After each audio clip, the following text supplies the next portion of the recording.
morning. Welcome to the First Universalist Unitarian Church. My name is Amy Place, and I'm a member of this congregation. I want to extend a special welcome to any visitors joining us this morning. Since 1858, UU Wausau has served as a vital voice for liberal religion in central Wisconsin. We are an intentionally free society that welcomes all people, just as you are, regardless of age, sexual orientation, ethnicity, or economic situation. Wherever you are on life's journey, you are welcome here. Between Sundays, we'd love to have you at one of our classes or events. So be sure to subscribe to the church's newsletter and follow us on Facebook or Instagram for updates. I have a few announcements I want to draw your attention to. They're on the yellow pages in your order of worship. All ages worship. Our children and youth RE programs will not meet this morning. Children and youth are invited to join their families for our All Ages, All Souls Day service. Be sure to check out the Soul Work supplies, coloring and activity sheets, fidgets, etc. at the back of the sanctuary to use during service.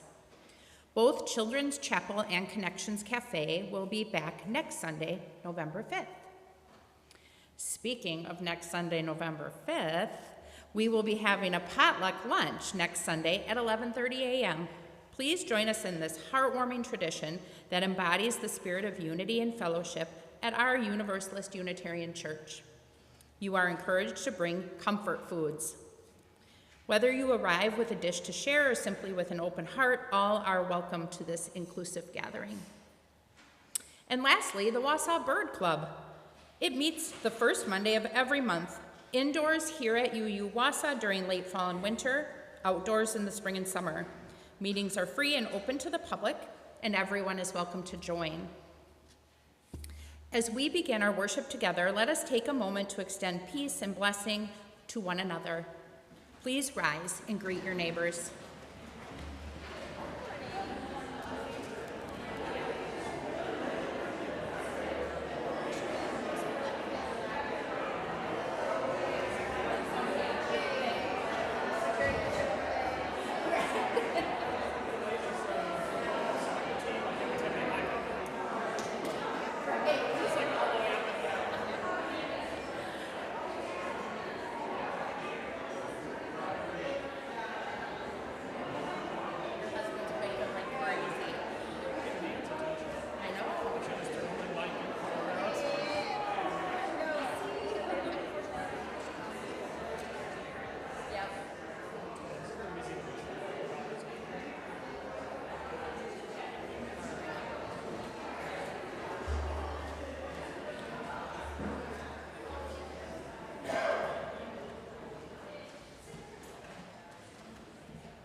Dear friends, let us gather our hearts and minds for worship. Please join me in reciting the chalice lighting, also found in your order of worship. As we kindle this flame, we honor and remember those who have passed into the mystery. Their brightness lives on in our vision. Their courage lives on in our commitments. And their love continues to bless the world through us. Please rise in body or spirit for our opening hymn, number 86, Blessed Spirit of My Life.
This morning, I'd like to share with you a story about death and remembrance.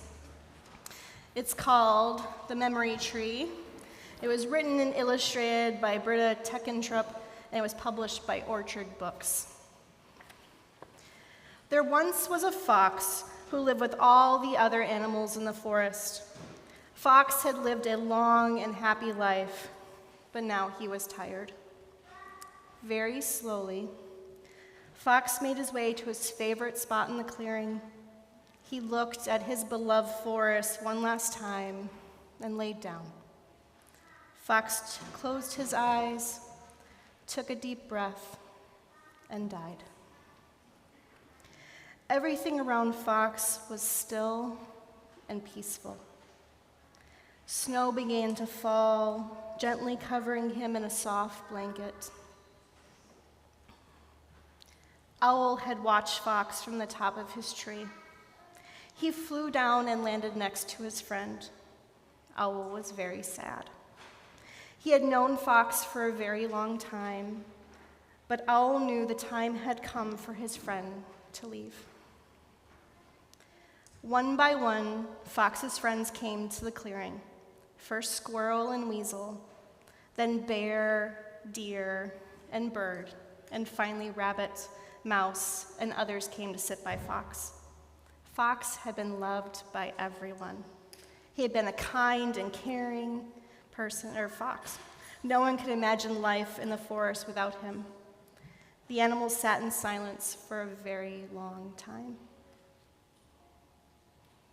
Owl was the first to speak. He smiled warmly and said, "I remember when Fox and I were very young. Every autumn we raced to see who could catch the most falling leaves." The other animals remembered and smiled. Mouse said softly, "I remember how much Fox loved the sunset. He always sat in the exact same spot." The animals remembered. Many of them had joined Fox watching the sun go down. It was a happy memory, and their sad hearts filled with a little warmth. Bear remembered how Fox had looked after his cubs one spring. Rabbit smiled when she told the story of how Fox played tag with her in the tall grass.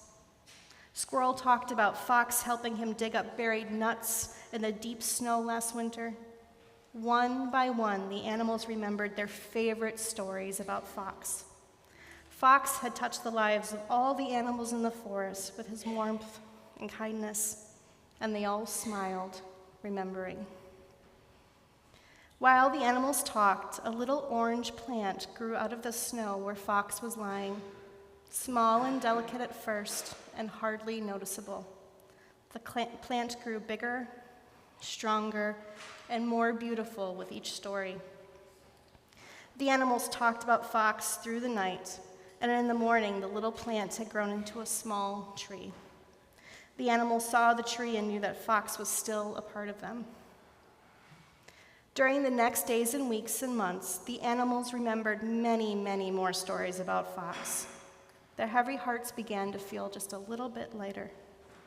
And the more they remembered, the more the tree grew, higher and higher, more and more beautiful, until it was the tallest tree in the forest, a tree made of memories and full of love. Fox's tree was big and strong enough to shelter all the animals. It was always buzzing with life. The birds built their nests among the leaves. Owl raised his grand chicks on the branches. Squirrel found a cozy home in the trunk. And bear, deer, and rabbit slept in its shade. The tree gave strength to everyone who had loved Fox. And so, Fox lived on in their hearts forever. And that is our story for today. This morning, we're worshiping as a community of all ages, so I'm going to invite you to sing our children's song to bless those gathering here and those gathering online. The words are printed in your order of worship.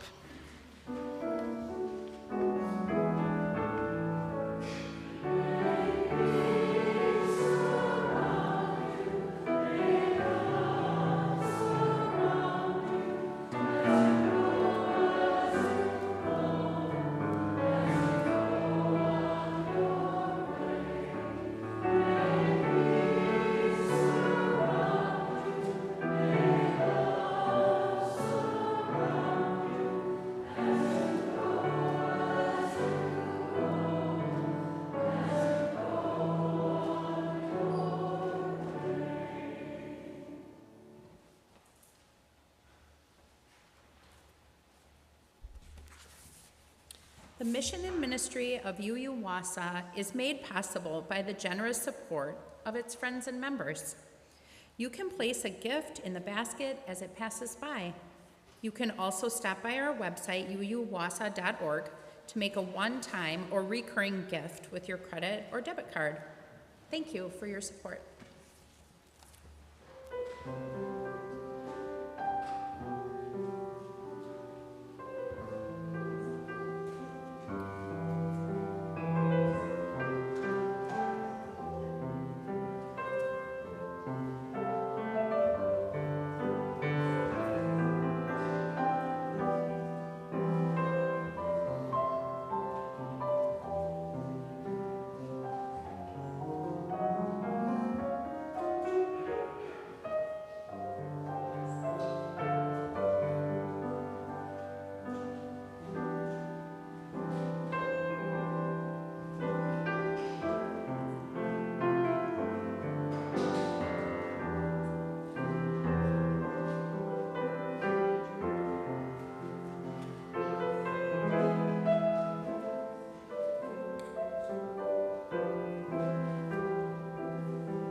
I'd like to invite you into a spirit of prayer and meditation.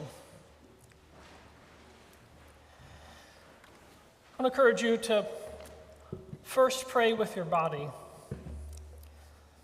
Start by getting yourself comfortable, uncrossing your feet, putting them both flat on the ground. If you're comfortable, I invite you to close your eyes.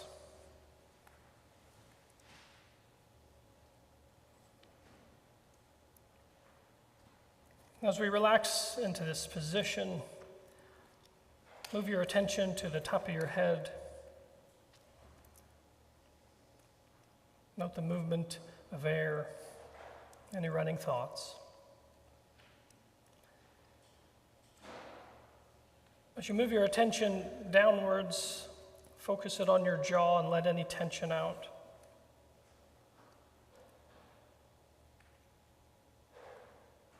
Take a relaxing breath and feel its movement.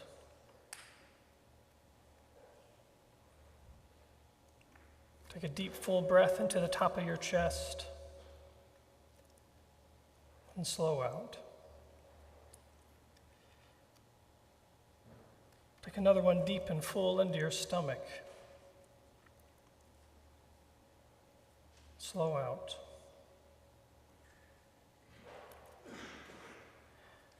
Let us pray. O Spirit of healing, when we came into worship, we set our burdens at the door. And there's a pile out there tall enough to touch the sky. We see how many lives are imprisoned by power, hate, and greed. We see how many of us live with painful joints and aching heads and crushing tiredness. It's enough to keep us all in bed. We see stacks of grudges, mountains of unhappiness, hills of addiction and regret. But here, with all those burdens, with headlines like ours, with haunting images and cries. We remember the souls whose gifts of love and life have given hope to us and others, hope even when all seems lost. Help us trust that we are called to love each other and love the world you've brought us to. Help us, O life of rebirth and renewal. Help us to claim your promises of healing, justice, and mercy. Help us listen with new ears. Help us forgive. Help us heal. Help us serve and be served. And now let us call to mind all the joys and sorrows in our lives, and let us meditate on them in silence together now.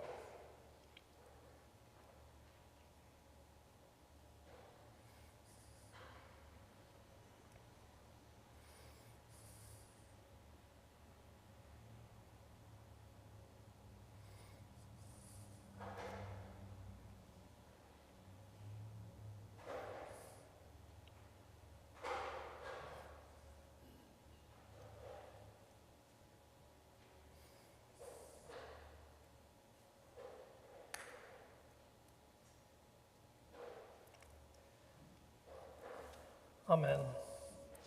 Please remain seated for hymn number 83, Winds Be Still.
You all are welcome to come up and light as I go through this liturgy here.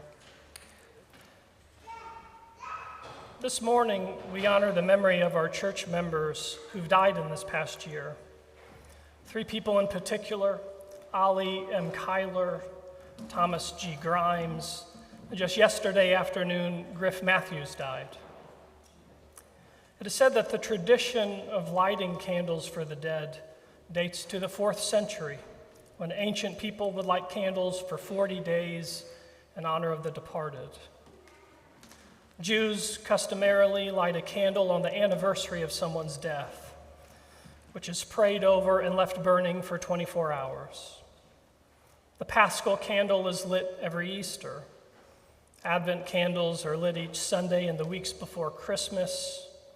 Candlelight vigils follow national tragedies, and eternal flames burn in almost every country and every state in our nation to honor victims of war and violence, and to serve as a reminder of the sacredness of human life. Everyone here has or will lose someone close to them, and so I invite everyone who would like to come forward and light a candle in honor of someone. Please come forward now if you haven't already.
Our reading this morning is a poem entitled "The Present" by Billy Collins.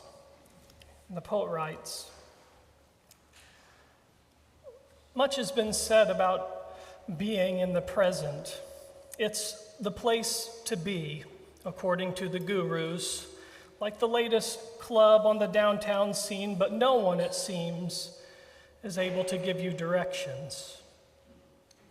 It doesn't seem desirable or even possible to wake up every morning and begin leaping from one second into the next until you fall exhausted back into bed. Plus, there'd be no past with so many scenes to savor and regret, and no future, the place you will die, but not before flying around with a jetpack. The trouble with the present is that it's always in the state of vanishing. Take the second it takes to end this sentence with a period. It's already gone. What about the moment that exists between banging your thumb with a hammer and realizing that you are in a whole lot of pain? What about the one that occurs after you hear the punchline, but right before you get the joke? Is that where the wise men want us to live? And that intervening tick, the tiny slot that occurs after you have spent hours searching downtown for that new club, and just before you give up and head back home. Therein ends our reading.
Back when I was in 5th grade, my teacher greeted us one morning with terrible news. One of our fellow students, a bright girl named Hillary, had been in a car accident with her dad and brothers. The kids had managed to survive with just cuts and bruises, but their dad had died. I was just 9 or 10, and back then the only parents I knew who died were in books and on TV. It had never occurred to me until that moment that they died in real life. My teacher was sensitive to the moment, and so she let us ask questions. And then she brought out a jar of mustard seeds and told us that these tiny seeds symbolize a belief that even when we're brokenhearted, even when someone we love dies, that hope is never lost. And so for the next 10 or so days, while Hillary was away from school, the teacher left out a jar of mustard seeds. And if we liked, we could stop by it on our way to class, and we would tape a mustard seed to our shirt for Hillary and for her family. Now, I don't think there was a kid in the whole of 5th grade that didn't stop by the jar for a seed every morning. And so when Hillary came back, we presented her with a jar filled with the seeds that we had all worn and a stack of condolences written by almost every person in the school. I think about this every time I see the phrase, "If you have the faith as small as a mustard seed, cross-stitched into a pillow at ye olde country store." It reminds me that just because consumerism has tried to render the phrase from St. Matthew cliché, it can't render it meaningless. How one holds on to hope in tragedy is a mystery, but it happens. Sometimes others might have to hold our hope for us. But every day this mystery happens. Mysteries that aren't problems to be solved, but experiences we're invited to enter. I've been thinking these past few weeks about what we as humans have in common. As far as I can tell, it's certainly not politics. It's not our skin color. It's not our language. It's not music. It's not art. It's not Jesus. It's not Buddha. It's not the Quran. It's not the Rig Veda. So far as I can tell, what unites us is birth and death. And many of us have come here today with hearts heavy with the loss of someone dear. And this church has been honoring this grief for centuries. All Souls Day is set aside to remember the people whose life and whose living touched our own. People like Hillary's dad. People who died recently or long ago, but that our eyes still sting with the grief of it. And like you, I stand here today and grieve my own dead. Those people who I loved, who I lost to cancer and old age and suicide and accidents and COVID. And here in this church, we mark the occasion to be reminded that without the dead, not a one of us would be sitting here. This church wouldn't exist at all.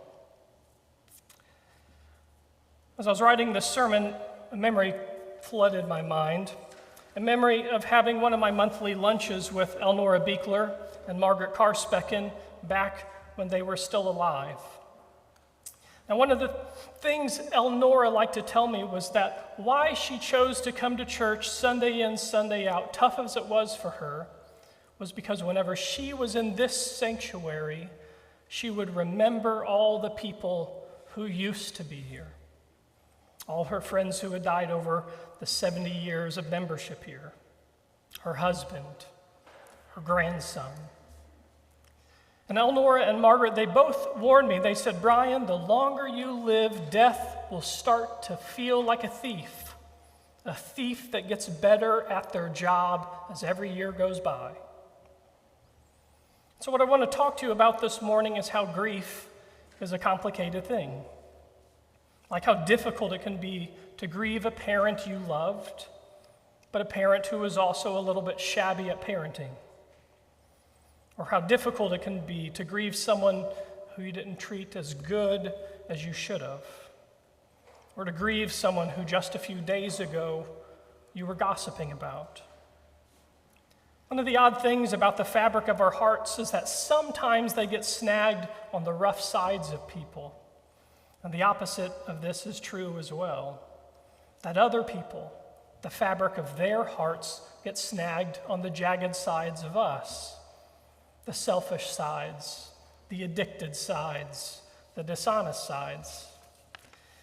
Despite this, one of our faith's primary beliefs is that every one of us, every one of you is a personification of humanity. And in every one of us, that personification is unique to you and to you alone. In a play of William Alfred's called Agamemnon, one of the characters says this, and I quote, "It is a fearful thing to love what death can touch." Now, this is a very clever short line, but it's a short way of saying that the people that we have loved have become in some way an extension of ourselves. In some ways, the people we love, they shape the way that we understand ourselves. Now, there are some people in my life, and maybe there are some people in yours, who are sort of like an alter ego. They have this power to complete some of my incompleteness. But it's this power some people have, you can call it love, you can call it friendship, that when they leave, something in us leaves too. And it's into those spaces that grief wells up. What I want to say about grief is that for me, it has the power to bring the realization that there are no substitutes. And because of this, it frees us to be simply human rather than a complicated adult with far too many opinions, with way too little sympathy, at least for a while. In some ways, grief has the power to set us free like we're children again. Back when a mustard seed taped to your shirt was like taping hope itself to your chest. One of the startling things about death for me is that it clarifies every time. I could be neck deep in tasks, I can be up to my ears in all my grievances, but then I get a call that someone I love has died, or someone in this church has died, and the clouds part in an instant, and I see with crystal clarity what does and doesn't need done. And I know this happens because the opposite is often the case. Parts of me, and maybe parts of you, walk through life without knowing where you've been until you've left. Because much of the time, I have to look back 5 days later, or 20 days later, or 5 years later, just to see where I've been. But never in death. I always know right where I am. I often tell people that I didn't become a minister in any real sense until I conducted my first funeral. And so in the years since, of all the things I'm called to do, there is absolutely nothing more important, nothing that has proved to be of greater value to me than when people call on me in times of loss. And in my limited understanding of why this is the case, all I can say is that it's in those moments that the veil between here and the veil between the heart of God is at its thinnest. And because God is love, the love we share here on earth, it becomes that connective tissue that unites us with everyone who loved us. And I don't know, maybe after we die, we get to be the ancestors of the generations that follow. Or maybe there's an afterlife. Or maybe there's something like a training ground in the kids' movie Soul, where we get to see them off when they're born, and we get to welcome them home whenever they die. Which leads me to my next topic. It's a bit of wisdom I learned from my dear grandmother, Millie Lou, who many of you have heard me talk about over the years. Now, my grandmother lives very large in my heart. I lived with her for a time, and she led a difficult life by anyone's standards. She barely finished middle school. All of her jobs were either in factories or what we now call the service industry. Much of the food she ate, she grew herself, or she made because it was game caught by one of my grandfathers when they went out hunting or fishing. She lost homes, she lost her savings, she buried her parents, siblings, and a husband, all before she was 40 years old. She was married 3 times. Her first marriage was filled with violence. Her second ended in tragedy, and her third was snuffed out by circumstances way too complicated to summarize. But what my grandmother never seemed to question was that life, by definition, is a struggle with suffering, its frequent cost, and death, its final price. But alongside this belief of hers was an unwavering faith that people tend to rise in response to tragedy. And she's right. Just look at all those anonymous people who donate to GoFundMe pages whenever tragedy strikes someone in this community. And my wife, who's a school teacher here locally, tells me that the staff at some of the schools in Wausau do something very similar. They collect funds so that when a teacher or a staff member falls on hard times, they get in the mail a card filled with messages of hope and a bit of money to ease all the costs of burden. Whenever my wife told me about this, I remembered a story one of you, I can't remember who, shared with me about bodhisattvas. The best way I can think to summarize the story is like this. In response to the reality of suffering, Buddhism developed 2 roads. The first road is the narrow road, holding to the extinction of desire as a direct ticket to heaven, which they call nirvana. The other proposed a very different ideal, the bodhisattvas, one who would return lifetime after lifetime until no other creature remained unenlightened, until all creatures get a ticket to heaven.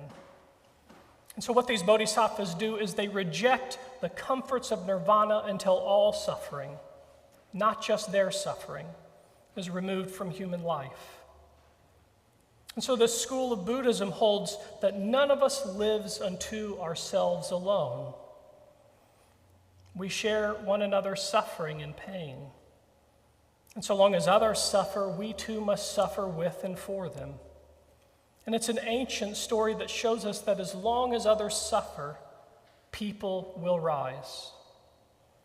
If there's a word for this, one of the candidates for it must be love. And I believe that it's for this that we're gathered here today. To be reminded that real love lets go of the narrative of reward and punishment, all those messages we hear in newspapers and experience in far too many churches. Love frees us from the prison of thinking that to be accepted we have to believe and behave a right way, or love a right way, or vote a right way, or have the right lifestyle or political affiliation.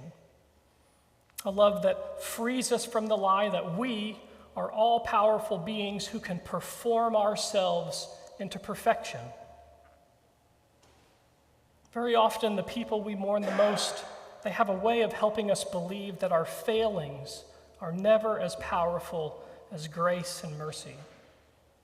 And there's this age-old belief in universalism that says that only unspent love dies when we die, and unspent love only dies because of fear. And so then the question remains, what does it mean to live without fear? Notice I'm not saying to live without limitations, or to live without pain, or to live without suffering or death. Not even without our tendency to muck things up, our own or other people's, but to live in communion. And if I'm being honest, I struggle to answer how to live without fear and sadness when so many people are sad and fearful. But the thing is life is not a competition. Fear and pain and sadness, you can never measure them with a stick. Your sorrows are real. The sorrows of others is real. Death is real, but so is love. Sorrow and love.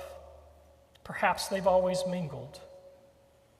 what I know, what I've seen embodied in the people I love, by the people I serve, is that in loss, there is always love.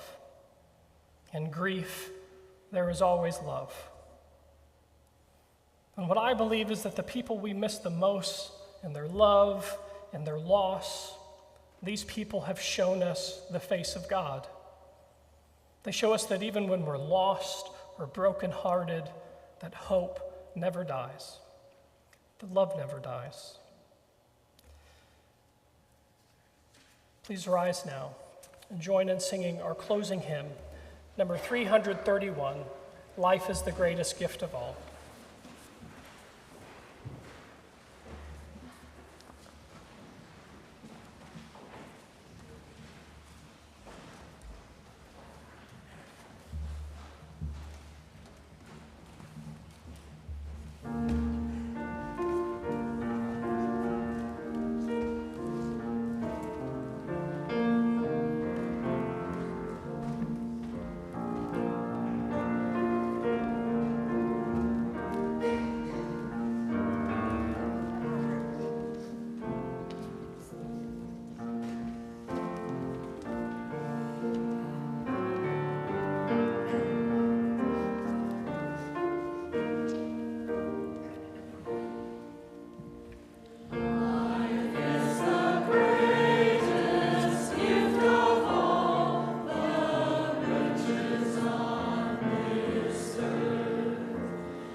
If you would, I invite you to reach out and take the hand of someone nearby.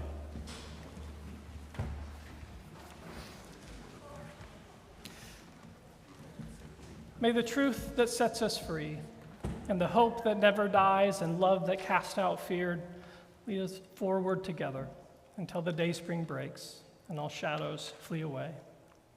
Have a seat, relax, and enjoy the postlude.